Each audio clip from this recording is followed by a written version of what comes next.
الحمد لله نحمده ونستعينه ونستغفره ونؤمن به ونتوكل عليه ونعوذ بالله من شرور أنفسنا ومن سيئات أعمالنا من يهده الله فلا مضل له ومن يضلله فلا هادي له وأشهد أن لا إله إلا الله وحده لا شريك له وأشهد أن سيدنا وسندنا ونبينا محمدا عبده ورسوله صلى الله تعالى عليه وعلى آله وأصحابه وبارك وسلم تسليما كثيرا أما بعد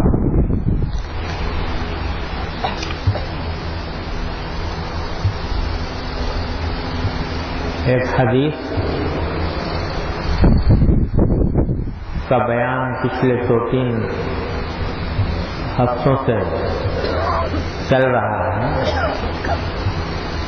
جس میں حضور نبی کریم سرور عالم صلی اللہ علیہ وسلم نے اپنے سینہ مبارک کی طرف اشارہ کرتے ہوئے فرمایا کہ التقویٰ ہاں ہونا،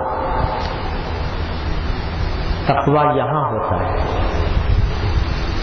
یعنی دل میں ہوتا ہے۔ اور ایک دوسری حدیث میں یہ ارشاد فرمایا کہ انسان کے جسم میں ایک ٹکڑا ہے کہ جب وہ صحیح ہو جائے تو پورا جسم صحیح ہو جاتا ہے، اور وہ خراب ہو جائے تو سارا جسم خراب ہو جاتا ہے۔ اور فرمایا کہ وہ دل ہے۔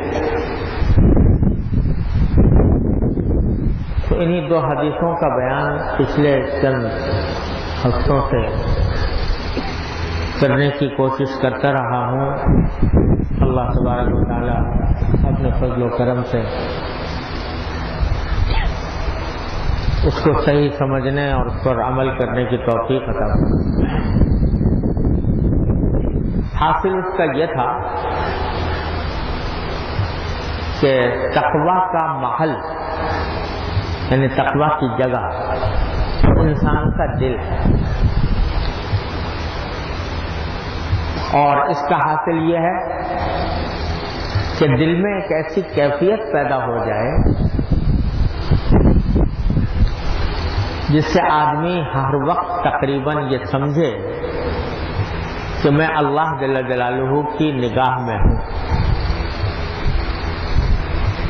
اور اللہ تبارک و تعالیٰ کے بارگاہ میں حاضر ہوں۔ اس کی وجہ سے دل میں ایک احتیاط پیدا ہوگی، ایک کھٹک پیدا ہوگی کہ کوئی کام میں ایسا نہ کروں جو اللہ جل جلالہ کی رضا کے خلاف۔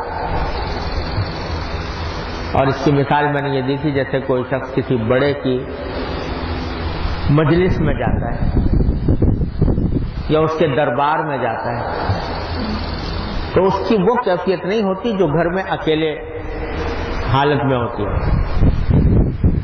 گھر میں اگر تنہا بیٹھا ہے تو بے فکر ہے، جس طرح چاہے جو حرکت چاہے کر لی۔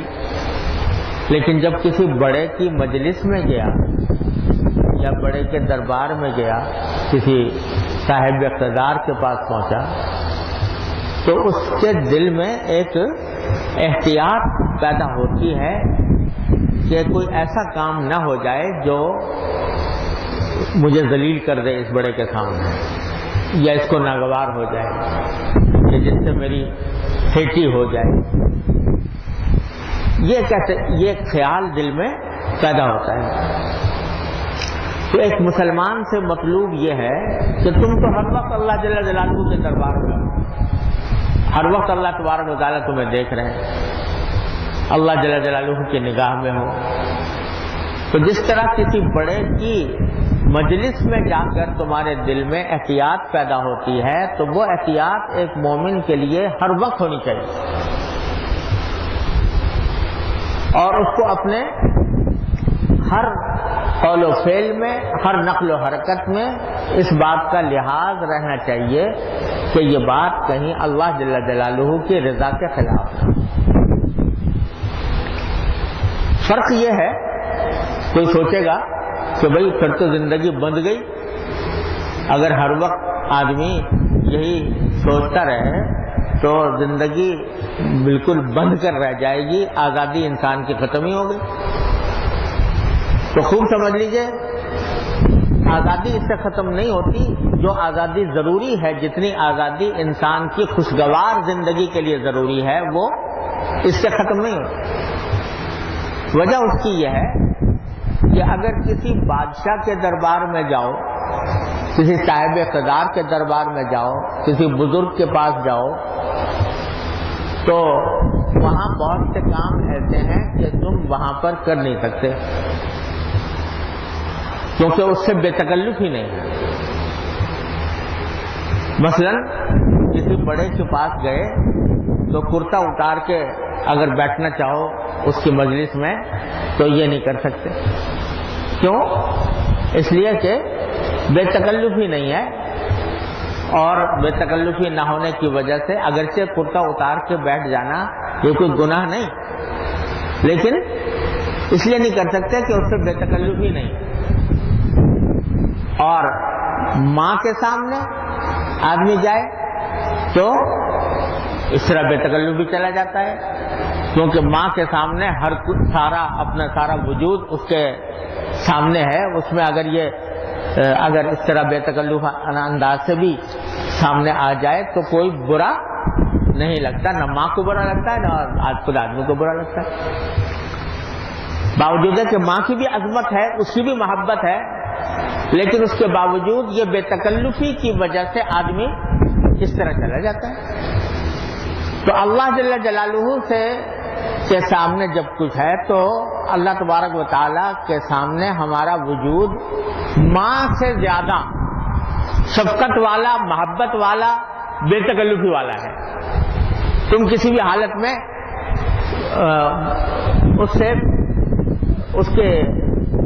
کسی بھی حالت میں اس کے سامنے جا سکتے ہو، بشرطے کہ وہ جائز ہو، حرام نہ ہو۔ ماں کی مثال میں بھی آپ ذرا سا یہ غور کر لیجئے کہ ماں کے سامنے کرتا اتار کے تو چلے جاؤ گے مثال کے طور پر، کیونکہ اس سے بے تکلفی ہے، اس کو کوئی برا بھی نہیں لگے گا۔ لیکن اگر اس کے بڑے ہونے کے بعد، بالغ ہونے کے بعد اگر قضاء حاجت اس کے سامنے کرنا شروع کر دو تو یہ نہیں کر سکتے، کیونکہ ناجائز بھی ہے اور یہ بڑی بدتمیزی کی بات ہوگی کہ آدمی اس طرح کرنا شروع کر دے۔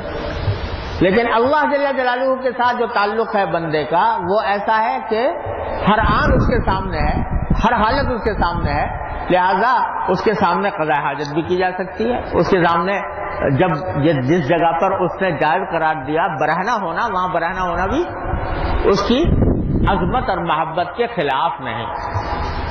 تو اس لیے یہ سمجھنا کہ ہماری آزادی ختم ہو جائے گی، یہ خیال غلط۔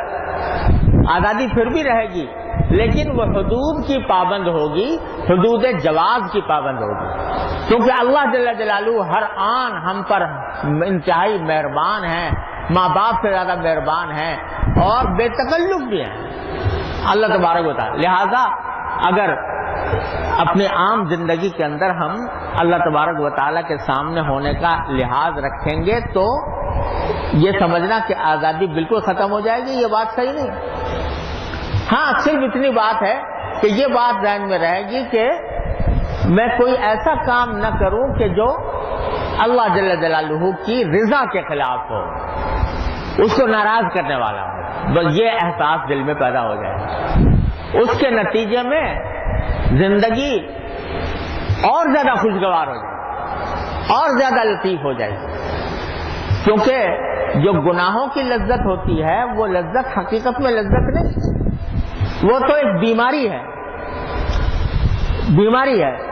جیسے ہمارے حضرت فرمایا کرتے تھے، حضرت حکیم الامت صلی اللہ تعالیٰ عنہ، کہ جیسے خارش، کسی کو خارش کی بیماری ہو جائے تو کھجانے میں لذت آتی ہے، جتنا کھجائے گا اتنا ہی لذت آئے گی، لیکن جتنا کھجائے گا اتنی بیماری بڑھے گی۔ اور ایک وہ لذت ہے جس کو کوئی بیماری نہیں، خارش نہیں، عافیت ہے، صحت ہے، وہ صحت کی لذت ہے۔ تو اللہ تبارک و تعالیٰ اگر یہ عطا فرما دیں تو کوئی اس میں یہ سمجھنا کہ یہ زندگی بندھ گئی، یہ درست نہیں، بندھی ضرور لیکن اتنی بندھی جتنی بندھنی چاہیے، بے مہار نہ ہوئی، اور اس کے ساتھ ساتھ اس میں ایک دائمی ابدی پائیدار لذت بھی حاصل ہوگی۔ یہ حاصل ہے تقویٰ کا۔ اللہ تبارک و تعالیٰ ہم سب کو اپنی رحمت سے عطا فرمائے۔ تو بات یہ چل رہی تھی، پچھلے چند دو مجلسوں سے میں یہ بات کر رہا تھا کہ یہ کیفیت پیدا کیسے ہو، یہ استحضار، یہ دھیان کہ اللہ تبارک و تعالیٰ مجھے دیکھ رہے ہیں، اور دل میں ایک اللہ تبارک و تعالیٰ کے سامنے حضوری کا احساس، یہ خلش، یہ کس طرح پیدا ہو۔ تو اس کی کچھ تدبیریں میں نے عرض کی تھی۔ ایک تو اگر آپ کو یاد ہو، یہ عرض کیا تھا کہ ادعیائے معثورہ جو ہے، جو نبی کریم سرورت عالم صلی اللہ علیہ وسلم نے مختلف اوقات میں دعائیں تلقین فرمائی ہیں کہ گھر میں داخل ہو تو یہ پڑھو، اور مسجد میں جاؤ تو یہ پڑھو، اور نکلو تو یہ پڑھو، اس کا اہتمام ذرا دھیان کے ساتھ، تو جتنا اس کا اہتمام زیادہ ہوگا اتنا ہی انشاءاللہ تعالی یہ دل میں باری تعالیٰ کے سامنے حاضر ہونے کا احساس ترقی کرتا جائے گا۔ اسی کا نام پھر رفتہ بڑھ کر تقویٰ کی شکل اختیار کر لے۔ اور دوسری بات یہ عرض کی تھی کہ علاوہ ان ادعیائے معثورہ کے، انسان ہر وقت کسی نہ کسی حاجت میں رہتا ہے، چاہے وہ چھوٹی ہی کیوں نہ ہو۔ تو چھوٹی موٹی جو حاجتیں انسان کو پیش آتی ہیں، ان میں اللہ تبارک و تعالیٰ کی طرف رجوع کر کے اللہ تبارک و تعالیٰ سے ان حاجتوں کو مانگنے کا انسان عادی بنے۔ جو بھی حاجت پیش آئے اس کو اللہ تبارک و تعالیٰ سے مانگے، چاہے چھوٹی ہی کیوں نہ ہو۔ ایک صاحب نے خط میں لکھا کہ میری سمجھ میں نہیں آتا کہ میں کیا مانگوں، کیسے مانگوں۔ تو بھائی جو بھی انسان تو حاجتوں کا پلندہ ہے، ابھی بیٹھے ہو تو یہ حاجت ہے کہ بھائی اطمینان کے ساتھ بات سننے کا موقع مل جائے، تو آدمی جب آئے تو یہ دعا کر کے آئے کہ یا اللہ میں دین کی بات سننے جا رہا ہوں، اپنے رحمت سے اس کو صحیح طرح سمجھنے کی بھی توفیق عطا فرمائیے، اس پر عمل کی بھی توفیق عطا فرمائیے۔ اور باہر نکلے تو سواری کی ضرورت ہے، اللہ سواری مل جائے، مجھے جلدی آسانی سے مل جائے۔ سواری میں بیٹھ گیا تو یہ حاجت ہے کہ منزل پہ پہنچ جاؤں، یا اللہ غیر حاجت کے ساتھ پہنچا دیجیے۔ راستے میں رکاوٹ پیدا ہو گئی، کوئی ٹریفک جام ہے، یا اللہ اپنے رحمت سے اس کو جلدی کھول دیجیے۔ گھر میں داخل ہو رہے ہو تو یا اللہ میرے گھر میں داخل ہو رہا ہوں تو وہاں پر منظر اچھا دیکھوں، سب کو عافیت سے پاؤں، کوئی تکلیف دہ منظر سامنے نہ آئے، کوئی افسوس کا منظر سامنے نہ آئے۔ اس طرح جب آدمی یہ کام کرنا شروع کرتا ہے تو پھر دل میں خود آنے لگتا ہے کہ میں کیا مانگوں، اور اتنا زیادہ اس کا سلسلہ ہو جاتا ہے کہ پھر رفتہ رفتہ خود بخود دل مانگتا ہی چلا جاتا ہے۔ ہمارے حضرت فرمایا کرتے تھے، حضرت حکیم الامت صلی اللہ تعالیٰ عنہ کی بات، کہ ایک مطلب فرمانے لگے کہ اب تو یوں معلوم ہوتا ہے کہ ہر وقت کوئی جیسے کہہ رہا ہوں کہ اب یوں کر لو، اب یوں کر لو، اب یوں کر لو۔ تو وہ حضوری کا احساس اتنا جاگزین ہو گیا قلب میں کہ جیسے اللہ تبارک و تعالیٰ کی طرف سے فرمایا جا رہا ہے کہ اب یہ کر لو، اب پانی پی لو، اب کھانا کھا لو، اب مسجد میں چلے جاؤ، اب دفتر میں۔ تو اللہ تبارک و تعالیٰ سے تعلق کی مضبوطی کا نتیجہ یہ یہاں تک پہنچ جاتا ہے حضوری کے حالت میں۔ تو یہ دعاؤں کی کثرت اور شکر کی کثرت، اللہ تبارک و تعالیٰ کی نعمتوں کا شکر ادا کرنا، چھوٹی موٹی جو بھی نعمت ہو اس پر اللہ تبارک و تعالیٰ کا شکر ادا کرنے کی عادت ڈالیں۔ یہ پیچھے اتوار کو بھی اس کی تفصیل کچھ عرض کی تھی، اللہ تبارک و تعالیٰ اپنے فضل و کرم سے اس پر عمل کی توفیق عطا فرمائے۔ تیسری بات جو ہے جو عرض کرنی ہے وہ یہ ہے کہ یہ جو میں عرض کر رہا ہوں کہ دل کا رخ پھر جائے، خیالات کی رو کا رخ تبدیل ہو جائے، یہ در حقیقت اس وجہ سے نہیں ہوتا کہ ہم نے اپنے خیالات کو تمام تر دنیا کے ساز و سامان اور دنیا کی راحتوں اور لذتوں کی طرف لگایا ہوا ہے، اور اسی میں ہماری ساری سوچ بچار اور سارا غور و فکر سب کچھ اسی کے بارے میں، کس طرح مجھے زیادہ سے زیادہ لذت حاصل ہو جائے، کس طرح مجھے زیادہ سے زیادہ دولت مل جائے وغیرہ وغیرہ، اس طرف دھیان لگاؤ۔ یعنی دن رات کی جو فکر ہے وہ سب دنیا کی لذتوں اور دنیا کی راحتوں میں بٹی ہوئی ہے۔ یہ تو آپ نے دیکھا ہوگا، ہر انسان جانتا ہے کہ ہر انسان ہر وقت کچھ نہ کچھ سوچ رہا ہوتا ہے، کوئی لمحہ انسان کا سوچ سے خالی نہیں ہوتا، خالی بھی بیٹھا ہوگا تو دماغ چل رہا ہوگا، کچھ نہ کچھ فکر آ رہا ہوگا، کوئی نہ کوئی خیال آ رہا ہوگا، کوئی لمحہ انسان کا خیال سے خالی نہیں ہوتا، سوچ سے خالی نہیں ہوتا۔ اب اس وقت صورتحال یہ ہے کہ وہ جو سوچ مسلط ہے ہمارے ذہنوں کے اوپر، وہ ساری اس ظاہری دنیا کی راحت و لذت اور زیب و زینت کی طرف لگی ہوئی ہے۔ کس طرح میں پیسے کماؤں، کس طرح اپنی دولت میں اضافہ کروں، کس طرح میرا مکان اچھا ہو جائے، کس طرح میری سواری اچھی ہو جائے، کس طرح میں اپنی اولاد کو زیادہ سے زیادہ مزین کر لوں، کس طرح میں اپنے کھانے زیادہ سے زیادہ لذیذ حاصل کر لوں، وغیرہ وغیرہ۔ دن رات کی سوچ اس میں بٹی ہوئی ہے۔ اسی کو فرماتے ہیں حضرات صوفیاء کرام کہ یہ ہے انہماک فی الدنیا، دنیا کے اندر انہماک، دنیا کی لذتوں راحتوں اور دنیا کی حاجات، ان کے اندر آدمی منہمک ہے۔ جو ضرورت کی چیزیں ہیں دنیا کی وہ کوئی ممنوع نہیں، کھانا جائز، پینا جائز، کمانا جائز، حدود کے اندر رہتے ہوئے سب اللہ تعالیٰ نے جائز کر رکھا ہے، لیکن اس میں انہماک کہ بس دن رات اسی فکر میں پڑا ہوا ہے آدمی، اسی کی سوچ مسلط ہے، اسی کا خیال آ رہا ہے، اسی کے منصوبے بنا رہا ہے وغیرہ وغیرہ۔ تو یہ بات ہے جس کو انہماک فی الدنیا سے تعبیر فرماتا ہے۔ اور ایک موقع پر حضرت حکیم الامت مولانا تھانوی قدس اللہ تعالیٰ سرہ نے فرمایا کہ یہ انہماک فی الدنیا یہ تمام گناہوں کی جڑ ہے، گناہوں کی جڑ یہ ہے کہ بس دنیا ہی کی طرف سارے خیالات آ رہے ہیں، کوئی اور مرنے کے بعد کیا ہونے والا ہے، آخرت کی جو زندگی آنے والی ہے اس کی طرف تصور نہیں جاتا، بس دنیا کے کاموں میں آدمی لگا ہوا ہے، اسی میں منہمک ہے۔ اس کا نتیجہ یہ ہے کہ ایک منزل حاصل ہوئی دنیا کے اندر، دنیا کے لذتوں اور راحتوں کی، فوراً دوسری منزل سامنے آ گئی، اب یہ کرنا ہے، وہ حاصل ہوئی تو تیسری منزل سامنے آ گئی، اور اسی ادھیڑ بن میں ساری زندگی گزر جاتی ہے۔ اسی کو قرآن کریم میں فرمایا الہاکم التکاثر حتی زرتم المقابر، کہ تم کو ایک دوسرے سے آگے بڑھنے، زیادہ سے زیادہ مفادات حاصل کرنے کی دھن نے غافل کر رکھا ہے۔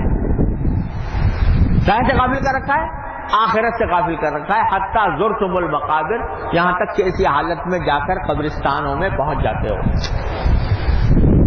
اس وقت آنکھیں کھلتی ہیں کہ اللہ میں نے کہاں اپنی زندگی برباد کر دی. تو یہ جو دھن لگی ہوئی ہے، دن رات آدمی منہمک ہے، اس انہماک کو ختم کرنے یا کم کرنے کی ضرورت ہے، جس کے بغیر تقویٰ اندر نہیں بیٹھے گا، دل میں نہیں بیٹھے گا. یہ انہماک ٹوٹنا چاہیے. یہ دن رات کی جو دھن لگی ہوئی ہے، ایک دولت حاصل ہو گئی، اب دوسری دولت، اب دوسری حاصل ہو گئی، تیسری دولت، ایک مکان بنا لیا، اب دوسرا مکان، اب دوسرا بنا لیا، تیسرا مکان، الی آخرہ. دن رات اسی دھن میں آدمی لگا ہوا ہے. یہاں تک کیا حدیث میں نبی کریم صلی اللہ علیہ وسلم نے بیان فرمایا کہ اللہ تعالیٰ فرماتے ہیں کہ لو کان لابن آدم واد من ذهب لابتغى ان يكون له وادیان، کہ اگر کسی کو ایک پوری وادی سونے سے بھری ہوئی مل جائے تو بھی وہ یہ سوچے گا کہ دو ہو جائیں، دو وادیاں ہو جائیں. وَلَوْ كَانَ لَهُ وَادِيَانْ لَابْتَغَىٰ ثَالِثًا، اور دو وادیاں ہو جائیں گی تو یہ سوچے گا کہ تیسری ہو جائے. اور پھر آپ بڑا بلیغ جملہ ارشاد فرمایا کہ وَلَا يَمْلَأُ جَوْفَ ابْنِ آدَمَ إِلَّا التُّرَابُ، ابن آدم کا پیٹ سوائے مٹی کے کوئی اور چیز نہیں بھر سکتی. اس کا پیٹ کبھی نہیں بھرتا. بھرے گا تو کب؟ جب مٹی اس کے پیٹ میں گھسے گی، قبر کی مٹی، تب جا کر اس کا پیٹ بھرے گا، اس سے پہلے پیٹ نہیں بھرتا. تو یہ ایک دنیا کی محبت اور دنیا کے انہماک کا خاصہ ہے کہ کسی حد پر انسان رکتا نہیں. یہ ایک کھجلی ہے روپے پیسے کی اور دولت کی، جو کسی حد پر قناعت نہیں کرتی. مجھے یاد ہے کہ ایک مرتبہ ایک بہت مشہور بڑے سرمایہ دار تھے. ان سرمایہ داروں میں سے کہ جو مشہور ہیں، ساری دنیا جانتی ہے کہ بہت بڑے دولت مند، پتہ نہیں کتنے ملے، کتنے کارخانے، کتنی جائیدادیں، پتہ جانے خود ان کو بھی شاید یاد نہ ہو کہ مجھے کتنی دولت میرے پاس ہے. اس دولت کا شمار شاید ان کے بھی علم میں نہ ہو. ایک مرتبہ میں نے ان سے درد مندانہ نصیحت کے طور پر یہ بات کہی کہ بھئی اللہ تعالیٰ نے آپ کو اتنا کچھ دے دیا ہے تو آپ جو ہیں یہ سود کی کاروبار سے کم از کم اپنے آپ کو نکال لیں. یہ سود جو ہے اللہ تعالیٰ کے اور اللہ کے رسول کے خلاف اعلان جنگ ہے، تو اس سے اپنے آپ کو نکال لیں. اللہ نے اتنا دے دیا ہے کہ آپ ساری زندگی آپ کی اولاد، آپ کے پوتے پڑ پوتے کھاتے رہیں گے اور کبھی کمی نہیں ہوگی انشاءاللہ. تو ہو گیا جو کچھ ہونا تھا. اب یہ سود کی لعنت سے اپنے آپ کو بچا لیں آپ. تو ایک بڑا انہوں نے معنی خیز جملہ کہا اور بڑا صحیح سچا جملہ. تو وہ کہنے کہ مولانا آپ بات تو صحیح کہتے ہو، لیکن یہ کھجلی کو میں کیا کروں؟ اپنے ہاتھ کی طرف اشارہ کر کے کہنے لگے اس کھجلی کو میں کیا کروں؟ ہاتھ میں کھجلی ہے کہ اس میں اور آنا چاہیے، اس کھجلی کا میرے پاس کوئی علاج نہیں ہے، تو اس واسطے لگا ہوا ہوں. تو بات بڑی سچی کہہ دی انہوں نے کہ جب یہ کھجلی پیدا ہو جاتی ہے تو اس کے بعد کسی بھی حد پر انسان کو قرار نہیں آتا آگے. اور اس کا علاج سوائے قناعت کے کچھ نہیں، کہ جب دل میں قناعت پیدا ہو جائے کہ جو حلال اور جائز طریقے سے اور معتدل انداز میں جو کچھ مل رہا ہے میں اس پر قناعت کروں، تو پھر یہ کھجلی ختم ہوتی ہے، ورنہ نہیں ہوتی. مولانا شیخ سعدی رحمۃ اللہ علیہ نے گلستہ میں ایک قصہ لکھا ہے. گلستہ جو ان کی کتاب ہے فارسی کی، بڑی عجیب کتاب ہے بڑی عارفانہ کتاب، مگر افسوس یہ ہے کہ بچپن میں پڑھی جاتی ہے تو بچے جو ہیں وہ اس کو ایسے ہی مذاق میں گزار دیتے ہیں، ورنہ ہے بڑی حکیمانہ کتاب. اور بڑے معرفت کے مضامین ہیں اس میں. تو ایک قصہ اس میں لکھا ہے کہ ایک بہت بڑا تاجر تھا جو دن رات تجارت میں لگا ہوا تھا. تو بہت کچھ جائیدادیں اس نے بنا لی تھیں, بہت کچھ مال و دولت حاصل کر لیا تھا. تو شیخ سعدی کہتے ہیں کہ میں نے کہا یا کسی نے کہا اس سے کہ بھئی اب تو تم نے بہت دنیا کما لی ہے, تو بس کرو, اللہ اللہ کرو.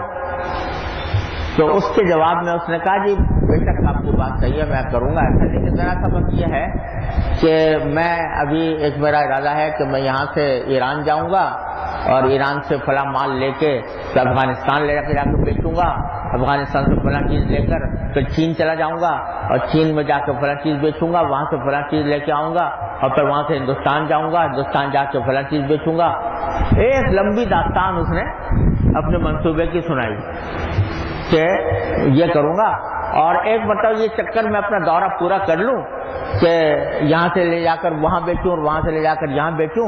یہ سارا ایک مرتبہ دورہ پورا کرنے کے بعد پھر آخر میں جب فارغ ہو جاؤں گا تو بس پھر اللہ اللہ کروں گا.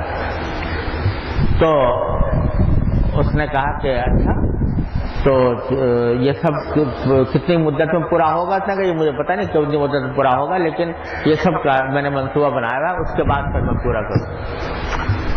تو شیخ سعدی فرماتے ہیں کہ میں نے اس کو کہا کہ چل, تمہارے جیسا ایک تاجر تھا, وہ اسی طرح سامان لے کے جا رہا تھا کہیں ایک ملک سے دوسرے ملک بیچنے کے لیے.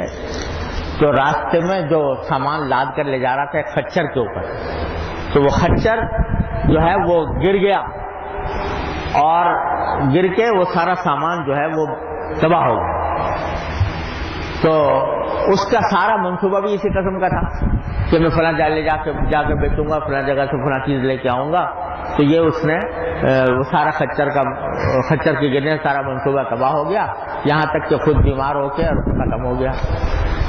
تو پھر شعر انہوں نے کہا کہ دیکھو میں ایک شعر تمہیں سناتا ہوں.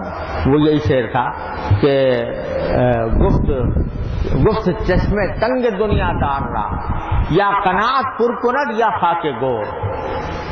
کہ یہ جو سامان پڑا ہوا ہے یہ سارا کا سارا یہ زبان حال سے یوں کہہ رہا ہے کہ دنیا دار کی جو تنگ نگاہ ہے اس کو سوائے قناعت کے یا پھر قبر کی مٹی کے کوئی اور چیز پر نہیں کر سکتی.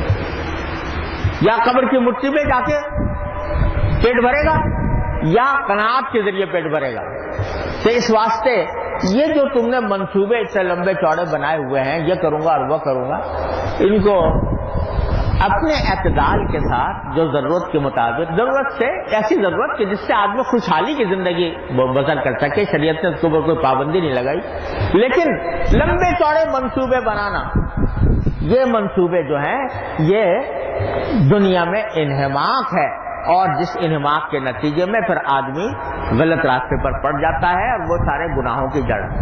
اسی لیے نبی کریم سرور دو عالم صلی اللہ علیہ وسلم نے یہ دعا تلقین فرمائی کہ اللہم لا تجعل الدنیا اکبر ہمنا ولا مبلغ علمنا ولا غایت رغبتنا.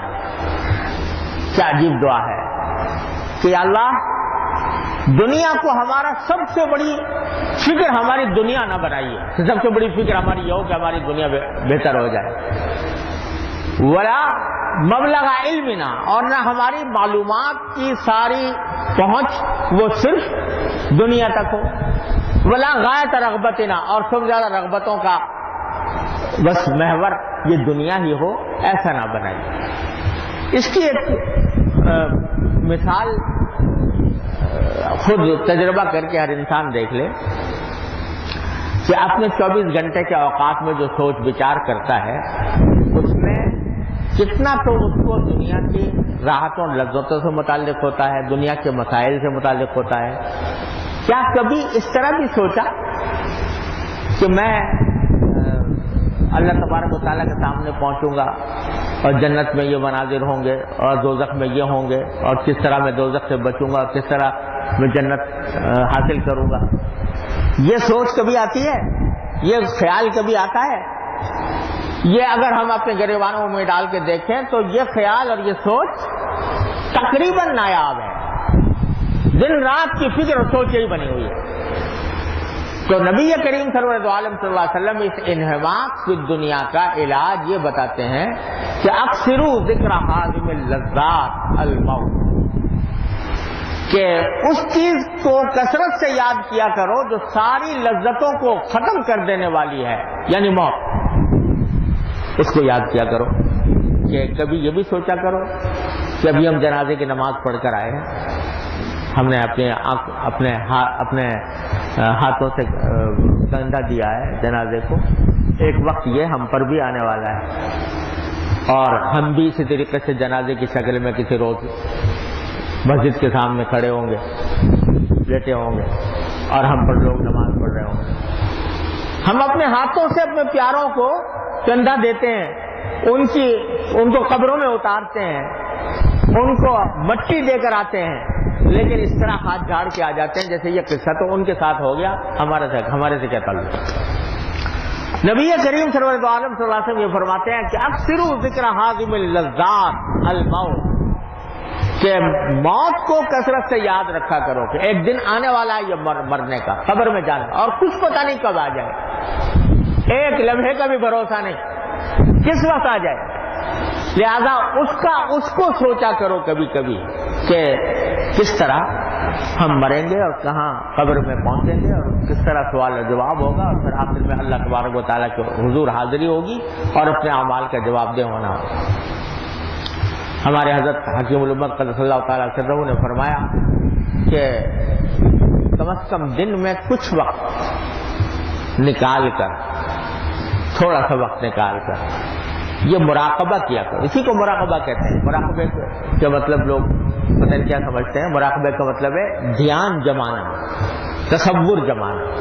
یہ مراقبہ کرو، یعنی یہ تصور کرو کہ میری موت کا وقت آ گیا، اور بلکہ یہاں سے شروع کرو کہ موت کے قریب پہنچ گیا، بستر مرگ پر چاروں طرف میرے اعزاء اقربا کھڑے ہوئے ہیں اور میں دنیا سے جانے والا ہوں۔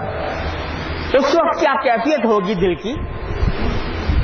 اس وقت کیا طبیعت میں خیالات آ رہے ہوں گے، کیا فکر آ رہی ہوگی؟ اگر مومن ہے تو دل میں سب سے بڑا خیال یہ آئے گا کہ اب تو میرے پاس سے یہ دنیا کے جو اعمال ہیں یہ ہاتھ سے نکلے جا رہے ہیں، اب میرا کوئی عمل مقبول ہونے والا نہیں ہے، اب تو دنیا سے میں جا رہا ہوں۔ اب جانے کے بعد جب قبر میں پہنچوں گا تو یہ سارے رشتے دار تو مجھے چھوڑ کر چلے آئیں گے، قبر میں تنہا ہوں گا، وہاں میرے پاس منکر اور نکیر سوال کرنے والے آئیں گے، مجھے بٹھایا جائے گا، مجھ سے سوالات کیے جائیں گے، پھر اگر میں نے صحیح جواب دیے تو مجھے عافیت نصیب ہوگی انشاءاللہ، اور پھر آخر میں مجھے اٹھایا جائے گا، میدان حشر قائم ہے، اللہ تبارک و تعالیٰ نے تمام انسانوں کو ایک زمین کے اوپر جمع کیا ہوا ہے،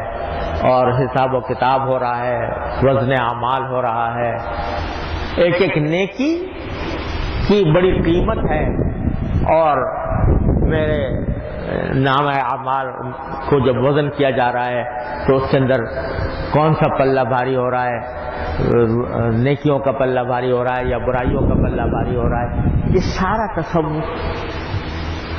اور اللہ تبارک و تعالیٰ نے قرآن کریم میں سارا قرآن کریم یاد دلا رہا ہے بار بار آخرت کی نعمتوں کو، آخرت کی تکلیفوں کو، آخرت کے عذاب کو۔ اس کو تصور کرو کہ یہ کس طرح کا عذاب جہنم کا ہے، کس طرح کی نعمتیں جنت کی ہیں، ان کو تصور میں لاؤ، ایک وقت تھوڑا سا مقرر کر کے اس کا مراقبہ کرنے کی کوشش کرو، یہ دھیان جمانے کی کوشش کرو۔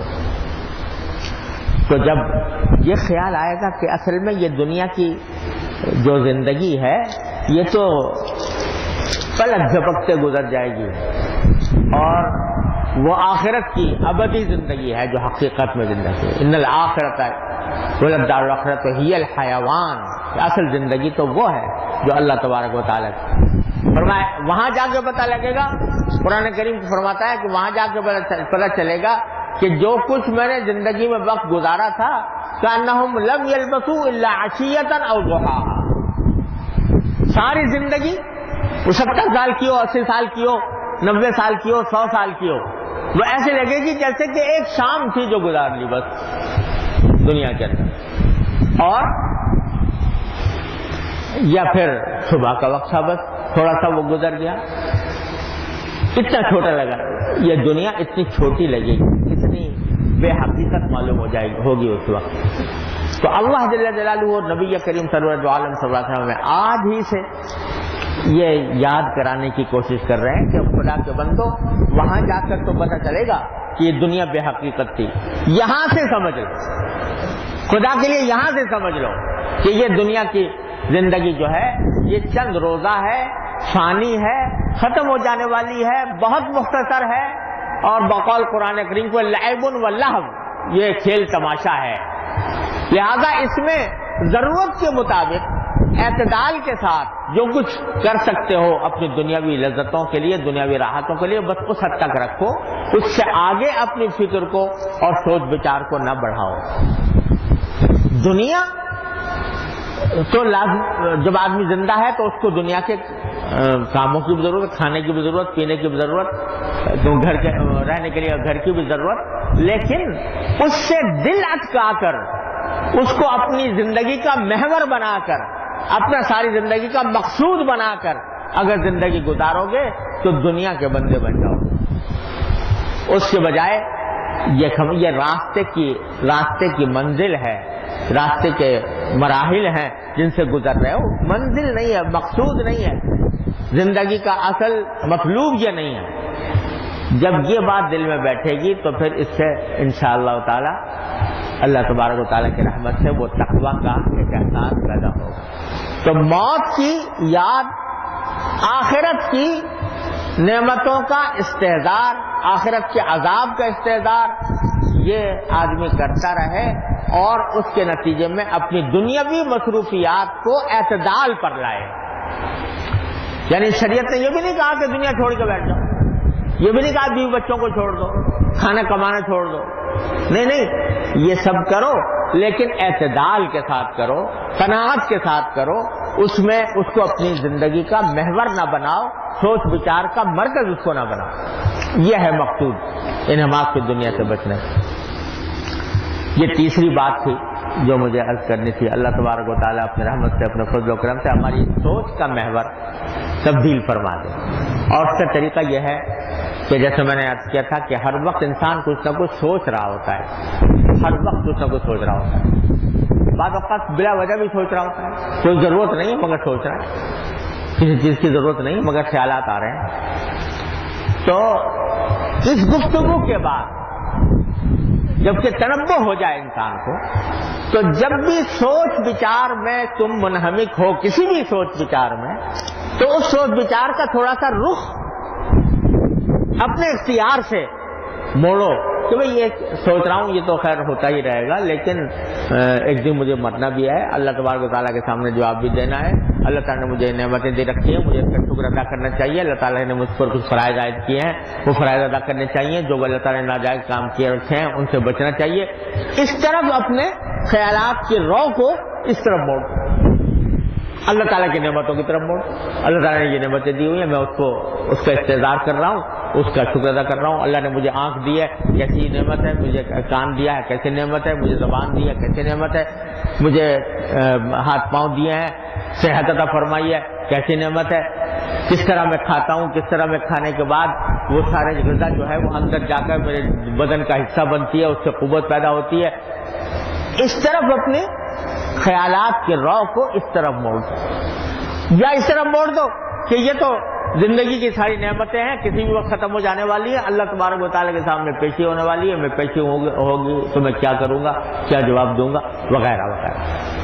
تو خیالات کی رو کو، اپنی سوچ بچار کے طریقے کو، اس کا رخ تبدیل کرنے کی کوشش کرو، یہ تقویٰ پیدا کرے گا انشاءاللہ۔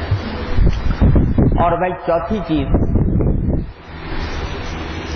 یہ ہے، بزرگوں نے فرمایا، ان تمام جو میں نے باتیں عرض کی ہیں اب تک، چاہے وہ دعا کی کثرت ہو، ادعیہ معصورہ ہو، شکر ادا کرنا ہو، نعمتوں کا استحضار ہو، سوچ کا رخ تبدیل کرنا ہو، انحماق کی دنیا سے بچنا ہو، اس سب کا ایک آسان راستہ ہے جو بڑا ہی مؤثر ہے، وہ ہے صحبت، ایسے لوگوں کی صحبت کہ جن کی فکر کا دائرہ اور جن کی فکر اور سوچ بچار کا محور صرف دنیا نہیں ہے بلکہ اللہ تبارک و تعالیٰ کی رضا کی طرف متوجہ ہے۔ اللہ والوں کی صحبت، جن کا دل اللہ تبارک و تعالیٰ کے ساتھ لگا ہوا ہے، جن کا تعلق اللہ تعالیٰ کے ساتھ مضبوط ہے، جن کو اللہ تبارک و تعالیٰ کی نعمت رحمت سے تقویٰ کی دولت حاصل ہے، ان کی صحبت، یعنی ان کے ساتھ جتنا ہو سکے وقت گزارنا، جتنا ہو سکے ان کی صحبت حاصل کرنا، یہ ایک ایسی چیز ہے کہ اللہ تعالیٰ کے فضل و کرم سے اس کے ذریعے بہت جلدی وہ مقاصد حاصل ہوتے ہیں جو میں نے ابھی عرض کیا۔ اللہ تعالیٰ نے اللہ والوں کی صحبت میں بڑی عجیب تاثیر رکھی ہے۔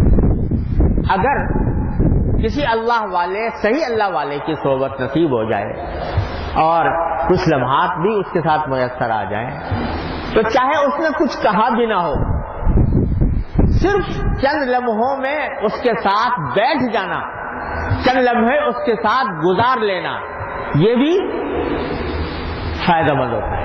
اس سے بھی انسان کی خیالات کی رو کا رخ مڑتا ہے۔ ایک حدیث میں آتا ہے، حضرت ابو ہریرہ رضی اللہ تعالیٰ عنہ مشہور صحابی ہیں نبی کریم صلی اللہ علیہ وسلم، اور ایسے صحابی ہیں کہ بس جا کے پڑھ ہی رہے تھے حضور کے در پر، نہ کھانے کی پرواہ نہ پینے کی پرواہ۔ فرماتے ہیں بعض اوقات ایسا ہوتا تھا کہ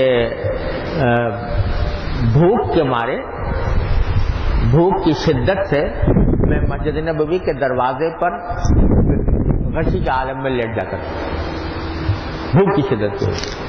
لوگ سمجھتے تھے کہ اس کو مرگی کا دورہ پڑا ہے، حالانکہ مجھے کوئی دورہ مرگی ورگی کا نہیں تھا، لیکن بھوک کی وجہ سے بعض اوقات، بھوک کی شدت کی وجہ سے یہ عالم ہوتا تھا۔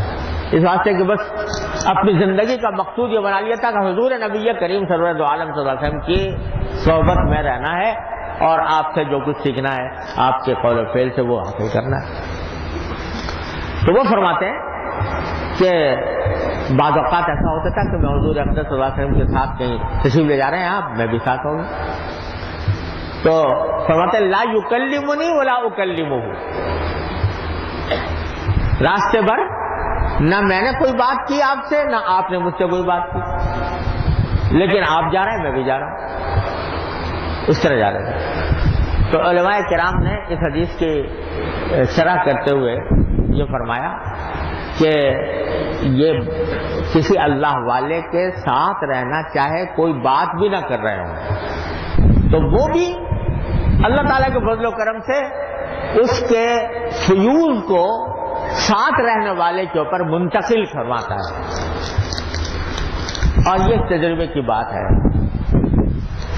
لمبی چوڑی تقریریں ایک طرف اور کسی اللہ والے کی صحبت میں چند لمحات گزار لینا یہ ایک طرف، اس سے دل کی دنیا میں تبدیلیاں، دل کی دنیا بدلتی ہے۔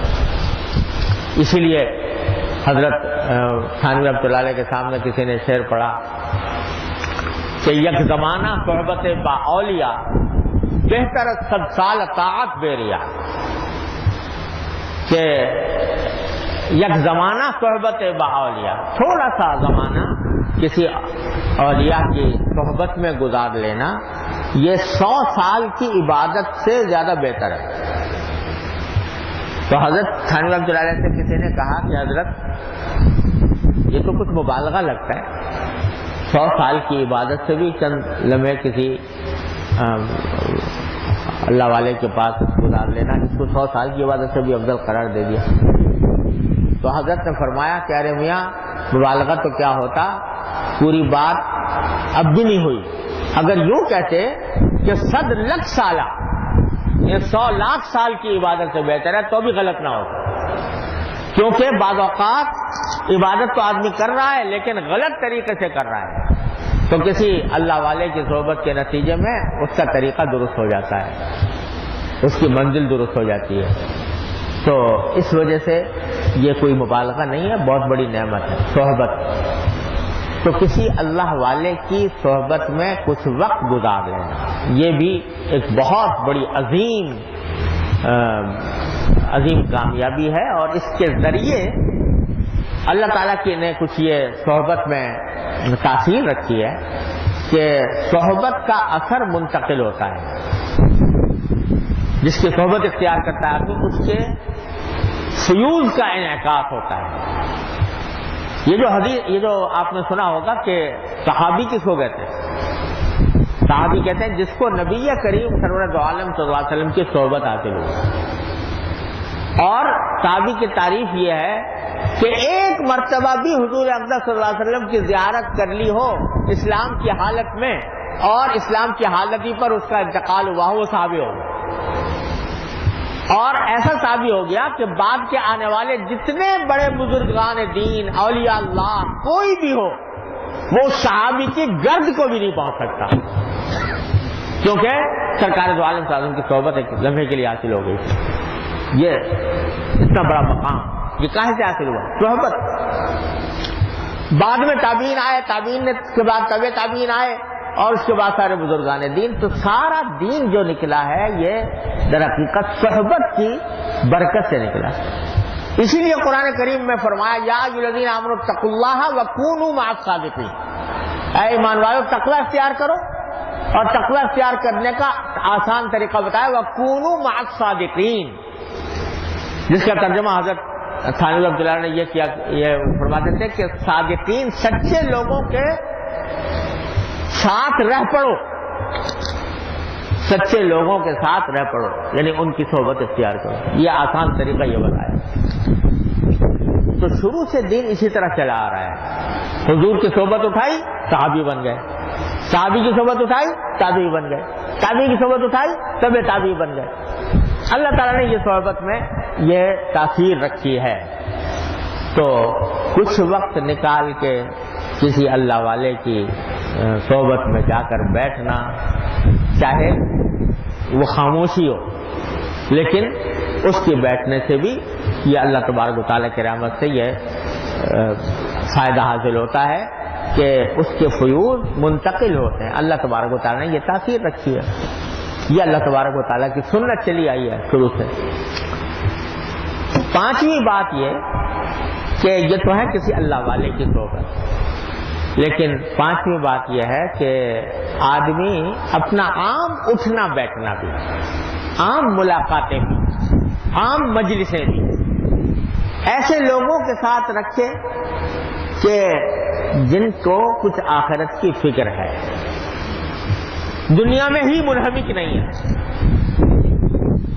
اگر آدمی کا اٹھنا بیٹھنا اور ملنا جلنا جو کچھ بھی ہے وہ ایسے لوگوں کے ساتھ ہے جو غفلت کے عالم میں دنیا ہی کے کاموں میں منہمک ہیں اور انہماک کی دنیا میں مبتلا ہیں، تو اس کی تاثیر انسان کے قلب پر بھی آئے گی، ظلمت ہوگی اور وہ بھی انہماک ہو جائے گا۔ لیکن اپنا عام اٹھنا بیٹھنا، اپنے عام نشست و برخاست، میل جول، وہ ایسے لوگوں کے ساتھ جو نیک ہوں، جو اللہ تبارک و تعالیٰ کی رضا کے طلبگار ہوں، جن کو اللہ تبارک و تعالیٰ کی رضا کے مطابق زندگی گزارنے کی کچھ فکر ہو، ایسے لوگوں کے ساتھ اٹھنا بیٹھنا رکھے آدمی۔ تو ایک اہل اللہ کی صحبت جس کی میسر آ جائے، دوسرے اپنے عام صحبت کو درست کرنا۔ اور حضرت حکیم الامت قدس اللہ تعالیٰ صدر اللہ تعالیٰ ان کے درجات بلند فرمائے، ہم جیسے کمزور لوگوں کے لیے انہوں نے اور بھی آسان آسان باتیں فرما دی ہیں کہ بھائی اگر کسی کو میسر نہ آئے، کوئی اتنا وقت بھی نہیں ملتا، موقع نہیں ہوتا، آج کل حالات ایسے ہیں سفر کر کے جانا کسی اللہ والے کے پاس، وہاں جا کے مشکل ہوتا ہے، تو حضرت فرماتے ہیں کہ ایک چیز ایسی ہے کہ جو گھر بیٹھے بھی کر سکتے، وہ یہ کہ اللہ والوں کے حالات اور ملفوظات یہ اپنی زندگی کے معمولات میں شامل کرو. جو بزرگان دین ہیں ان کے واقعات، ان کے ملفوظات، کس طرح انہوں نے زندگی گزاری، کیا ان کے اخلاق تھے، کیسی ان کی عادتیں تھیں، کیا ان کا کردار تھا، یہ اس کے مطالعے کی عادت ڈالو.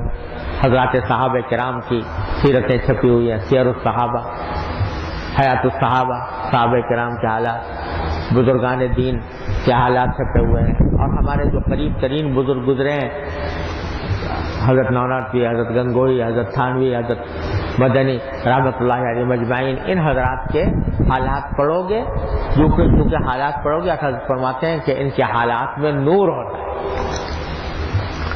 تو یہ حالات پڑھنے سے بھی دل کی دنیا انشاءاللہ تعالیٰ بدلے گی، اور وہ جو ذہن کا رخ ہے وہ تبدیل ہوگا انشاءاللہ.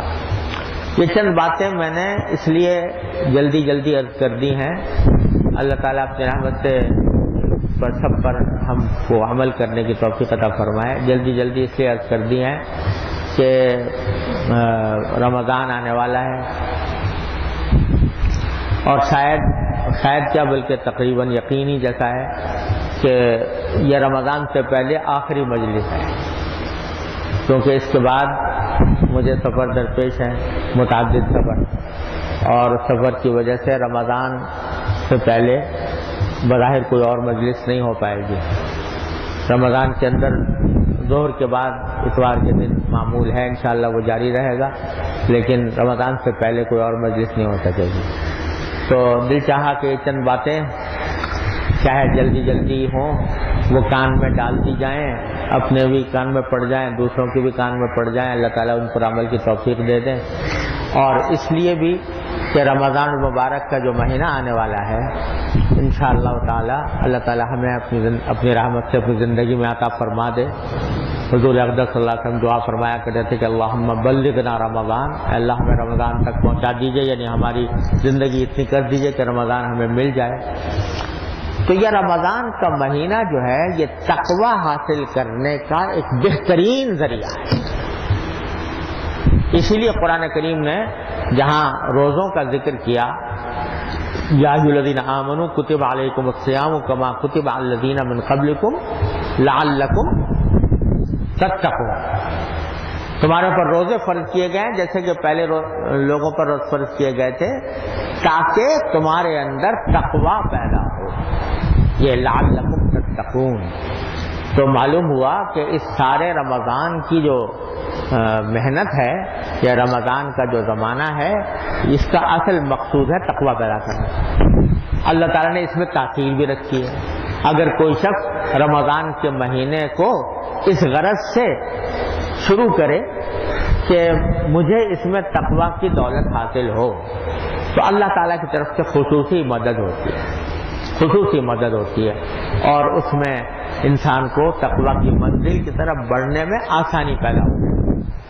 تو یہ بحث یہ کافی دنوں سے بات چلی رہی ہے تقوی کی. تو رمضان کا مہینہ آنے والا ہے، تو اس رمضان کے مہینے میں اس تقوی کی ان طریقوں کی جو میں نے عرض کیا ہے کچھ مشق کی ضرورت ہے. اور اس کے لیے یہ چاہیے کہ رمضان کے آنے سے پہلے، ابھی ایک مہینہ ہے تقریباً، آدمی اس کی تیاری کرے. کچھ لوگ تو استقبال رمضان کی تقریبات مناتے ہیں، باقاعدہ جشن منائے جاتے ہیں، جشن استقبال رمضان یا تقریب استقبال رمضان ہے. تو اس میں وہ نیا سلسلہ شروع ہو گیا ہے، وہ بھی کچھ پتہ نہیں کیا کچھ دعوتیں ہوں گی، کیا ہوگا، وہ بھی ایک میلہ بن جائے گا. لیکن اصل استقبال رمضان کا یہ ہے کہ آدمی رمضان کے لیے تیار ہو. تیار کیسے ہو؟ تیار اس طرح ہو کہ یہ سوچے کہ یہ رمضان کا مہینہ تقوی حاصل کرنے کا ایک کورس ہے جس میں مجھے داخل ہونا ہے. لہذا اپنی دوسری مصروفیات کو کم سے کم کر کے عبادات کی طرف متوجہ ہو. 11 مہینے گزار رہے ہیں ہم لوگ میں، وہی جو بات ہو رہی تھی انہماک کی کہ دنیا کے کاموں میں انہماک ہے، اسی میں وہی سوچ بچار کا محور بنا ہوا ہے.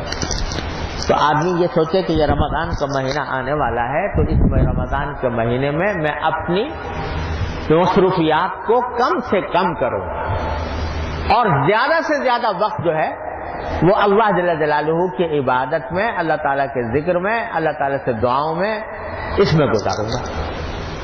اس کے لیے پہلے سے جو لوگ مشغول ہیں وہ پہلے سے اپنے نظام اوقات کو مرتب کرنے کی کوشش کریں.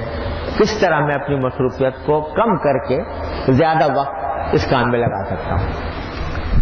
یہ اللہ تبارک و تعالیٰ کی رحمت سے اگر یہ کام کر لیا تو رمضان کا مہینہ تقویٰ کی حالت میں گزرا، گناہوں سے بچنے کا اہتمام، آنکھوں کی حفاظت، زبان کی حفاظت، کانوں کی حفاظت اور اللہ تعالیٰ کی طرف رجوع کی کثرت، یہ اس طرح گزر گیا تو ایک وعدہ فرمایا نبی کریم سرور عالم صلی اللہ علیہ وسلم کہ من سلم لہ رمضان سلمت لہ السنہ، او کما قال صلی اللہ علیہ وسلم، کہ جس کا رمضان سلامتی سے گزر جائے اس کا پورا سال سلامتی سے گزر. تو بھائی یہ وقتاً گزارشات تھیں رمضان سے پہلے سے اپنے نظام اوقات کو اس کے لیے تیار کریں رمضان کے لیے. اور یہ ساری باتیں جو میں نے تقویٰ کے سلسلے میں عرض کی ہیں ان کو اپنے دل میں رکھ کر ابھی سے اس کی مشق بھی شروع کریں اور رمضان کے اندر خاص طور پر اس کا اہتمام کریں. تو مجھے اللہ تعالیٰ کی رحمت سے امید ہے کہ اگر ہم نے یہ کام کر لیا تو اللہ تبارک و تعالیٰ انشاءاللہ مایوس نہیں فرمائیں گے، اپنے فضل و کرم سے عطا فرما دیں گے، اپنی شان کے مطابق عطا فرما دیں گے. اللہم صلی علی سیدنا مولانا محمد.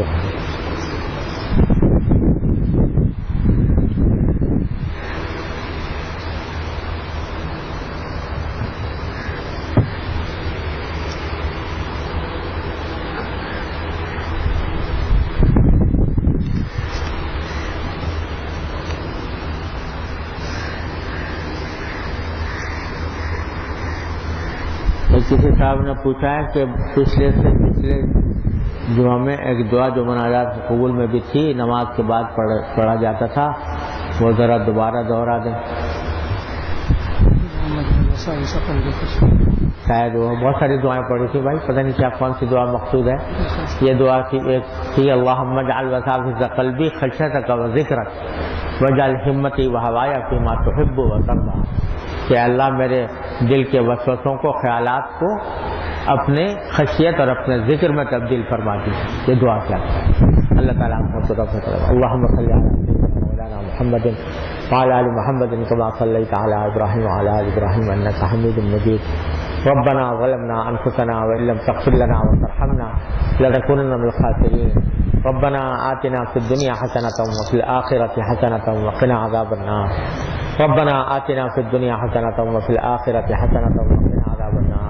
ربنا اغفر لنا ذنوبنا وإسرافنا في أمرنا وثبت أقدامنا وانصرنا على القوم الكافرين. اللهم وفقنا لما تحب وترضى من القول والفعل والعمل والنية والهدي إنك على كل شيء قدير. اللهم إنا نستعينك على طاعتك. اللهم أعنا على ذكرك وشكرك وحسن عبادتك. اللهم أعنا على ذكرك وشكرك وحسن عبادتك. یا ارحم الراحمین، اپنے فضل و کرم، اپنے رحمت سے ہمارے تمام گناہوں کو معاف فرما. یا اللہ ہمارے تمام چھوٹے بڑے اگلے پچھلے خفیہ علانیہ ہر طرح کے گناہوں کو اپنے فضل و کرم سے معاف فرما. یا اللہ اپنے رحمت سے ہماری مکمل مغفرت فرما. یا اللہ ہم ساری امت کی طرف سے مغفرت مانگتے ہیں، اپنی رحمت سے ہماری مکمل مغفرت فرما دے، ساری امت کی مغفرت فرما دے. یا اللہ ہماری شامت اعمال کو اپنے فضل و کرم سے دور فرما. اللہم انقطع الرجاء الا منک نجنا مما نحن فيه وأعنا على ما نحن عليه بجاه وجهك الكريم وبحق محمد صلى الله عليه وسلم عليك آمين. اللهم احرسنا بعينك التي لا تنام واكنفنا بركنك الذي لا يرام. اللهم واقية كواقية الوليد، اللهم واقية كواقية الوليد، اللهم واقية كواقية الوليد. یا اللہ اپنی رحمت سے اپنے فضل و کرم سے ہمیں دین کی صحیح سمجھ عطا فرما، اس پر عمل کی توفیق عطا فرما، اس پر استقامت عطا فرما. کہ اللہم آتی انفسنا تقواها وزکها انت خیر من زکاها انت ولیہا و مولاہا. یا اللہ یا رحمان یا رحیم یا کریم، ہمارے دل اور دماغ یا اللہ اس وقت جن باتوں کے اندر یا اللہ محو ہیں، یا اللہ ان کا رخ پھیر کر یا اللہ اپنی طرف رجوع، اپنے ساتھ تعلق کا ذریعہ بنا دیجیے. یا اللہ ہمارے خیالات کو، ہمارے جذبات کو، ہماری خواہشات کو اے اللہ اپنے طرف متوجہ فرما دیجیے. یا اللہ دنیا سے اس کا رخ موڑ کر اے اللہ اپنے ذات کی طرف ان کا رخ فرما دیجیے. یا اللہ ہر طرح کے شر سے، فتنے سے، معصیتوں سے، منکرات سے ہمارے گھر والوں، متعلقین، احباب سب کی حفاظت فرما. یا اللہ یا رحمان یا رحیم یا کریم، تمام حاضرین و حاضرات کو ان کے تمام جائز مقاصد میں اپنے فضل و کرم سے کامیابی عطا فرما. سب کی پریشانیوں کو دور فرما، سب کی مشکلات کو آسان فرما. یا اللہ ہم میں جو لوگ بیمار ہیں، ہمارے متعلقین میں جو بیمار ہیں، انہیں شفا کامل و عاجل عطا فرما. جو تنگ دست ہیں ان کی تنگ دستی کو دور فرما. جو اور کسی طرح پریشان ہیں اپنی رحمت سے ان کی پریشانیوں کو رفع فرما دے. یا اللہ جن لوگوں نے ہم سے دعا کی فرمائش کی ہے اے اللہ اپنی رحمت سے، اپنے فضل و کرم سے ان کی تمام مرادوں کو اپنی رضا کے مطابق پورا فرما دیجیے. یا اللہ یا رحمان یا رحیم یا کریم، ہمارے ملک کے حالات کی اصلاح فرما دے. یا اللہ ہمیں حکومت عادلہ عطا فرما. یا اللہ ہمیں حکومت عادلہ عطا فرما. ہماری شامت اعمال کو اپنے فضل و کرم سے دور فرما دیجیے. یا اللہ ہمارے ملک سے بد امنی کو دور فرما، بے دینی کو دور فرما. یا اللہ بریانی فحاشی کو دور فرما دے. یا اللہ یا رحمان یا رحیم اپنے فضل و کرم سے عالم اسلام کے تمام مسلمانوں کی مشکلات کو آسان فرما. اللہم انا نسألک من خیر ما سألک من عبدک و نبیک سیدنا محمد صلی اللہ علیہ وسلم، ونعوذ بک من شر ما استعاذک من عبدک و نبیک سیدنا محمد صلی اللہ علیہ وسلم. ربنا تقبل منا انك انت السميع العليم وتب علينا انك انت التواب الرحيم. وصلى الله تعالى على خير خلقه سيدنا ومولانا محمد وعلى اله واصحابه اجمعين آمين برحمتك يا ارحم الراحمين. وہ کرنے دیجیے گا مجھ سے، وہ ہو گیا وہ کتاب التوحید کا جو تھا نا.